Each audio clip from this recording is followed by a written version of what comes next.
Marcus Johnson adjusted his blazer as he walked through the crowded terminal of Atlanta International Airport with his wife Alicia and their 2 children, Jordan and Maya, each step carrying the weight of a long-awaited vacation that had been months in the making, the type of trip that was supposed to mark not only a break from endless board meetings and court appearances but also a celebration of years of sacrifice and hard work. For Marcus had grown up in a neighborhood where opportunities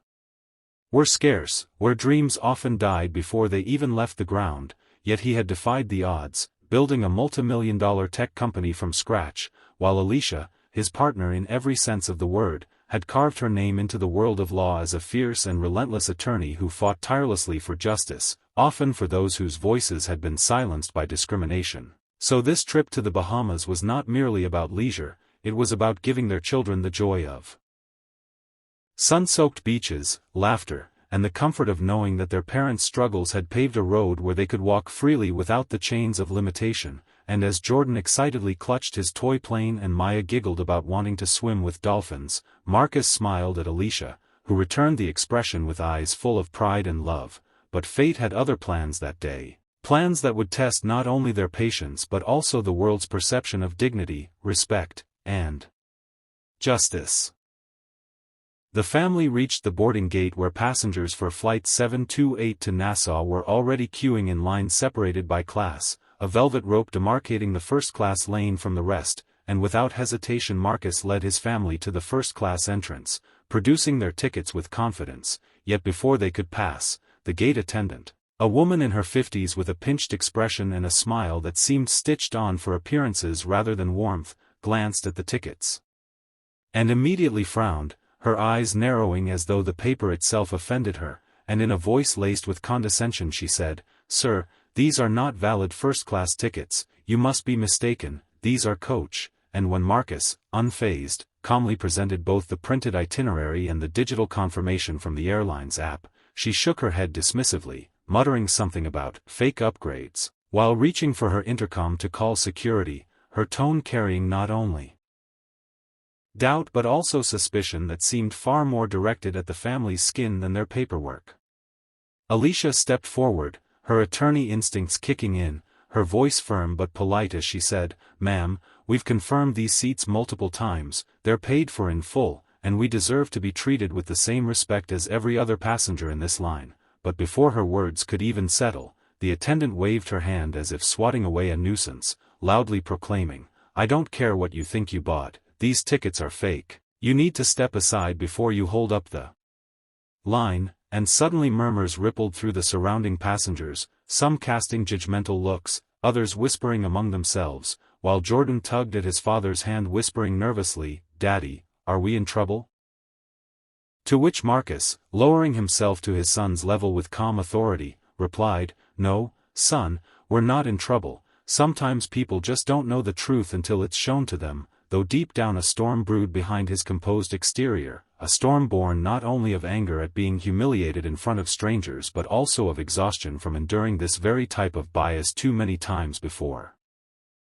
Within minutes, 2 airport security guards approached, their stances rigid and authoritative, demanding that the family step aside for questioning, and though Marcus calmly explained, showing again the receipts, the confirmation codes, even bank transactions proving the purchase, the guards dismissed the evidence with cold detachment, declaring the documents suspicious, and escorting the family away from the boarding gate as though they were criminals attempting to steal luxury they didn't deserve, Maya crying into Alicia's shoulder while other passengers pulled out phones to record the scene, capturing the injustice unfolding in real time.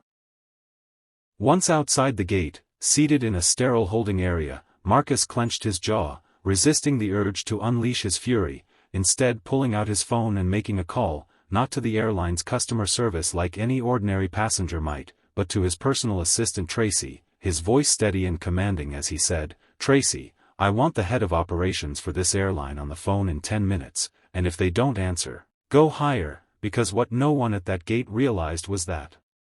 Marcus wasn't merely a passenger, he was one of the airline's largest shareholders, having invested heavily when the company teetered on bankruptcy, his quiet purchase of stock making him a powerful figure behind the scenes, a fact he rarely boasted about but one he could wield like a weapon when necessary, and today, it was necessary. Within the hour, the Johnson family sat not in a holding cell but in the airline's luxury lounge, not by invitation of the attendants who had humiliated them, but by orders from the top, orders sparked by Marcus's phone call that had rattled the very foundation of the airline's leadership, and when the CEO himself, a pale, sweating man who looked more like a deer caught in headlights than an executive, hurried into the lounge, stammering apologies about misunderstandings and isolated mistakes. Marcus didn't bother to rise from his seat, his voice calm but razor-sharp as he cut through the excuses. Your staff didn't just make a mistake, they publicly accused my family of fraud, they humiliated my children, and they made it clear that in their eyes, a black family in first class must be suspicious, must be lying, must be fake. Do you understand the weight of that? And when the CEO attempted to shift blame onto system errors, Alicia leaned forward, her eyes gleaming with the fire of every case she had ever won, her voice slicing like steel. This wasn't a system error, this was racial profiling dressed as protocol, and if you think a simple apology erases the trauma inflicted on our children, you are gravely mistaken, her words leaving the CEO visibly trembling. By evening, the consequences were swift and severe. Every member of the gate crew, the attendants involved, even the head of terminal operations were terminated, their dismissals not merely administrative but made public in a desperate attempt by the airline to control the brewing storm, yet control was impossible because videos taken by bystanders had already gone viral, flooding social media with outrage. Hashtags like #FlyingWhileBlack and #JusticeForTheJohnsons trending worldwide, celebrities, activists, and ordinary people alike demanding accountability, their voices echoing across platforms, while the airline stock price wavered under the weight of bad press. Back at home, as the sun dipped beneath the horizon and the children finally began to relax in the comfort of their own rooms, Jordan asked his father with innocence that cut deeper than any insult, "Dad, why did they treat us like that?" And Marcus, kneeling down, looked his son in the eye with a mix of sorrow and determination, saying softly, "Because sometimes people judge without knowing who you really are, they see what they want to see, not the truth, but remember this, son, our worth isn't defined by their ignorance, our power is in knowing who we are and never letting anyone take that from us," while Alicia stroked Maya's hair as the little girl drifted into sleep, whispering to herself, "One day they'll learn, one day they'll know better." And as Marcus gazed out the window at the city lights flickering like stars, he knew this was only the beginning, because the world had just witnessed a powerful lesson. When dignity is stripped unjustly, justice has a way of roaring back louder, sharper, and undeniable, and for those who had chosen to humiliate his family that day, the price of their arrogance had already been paid in full.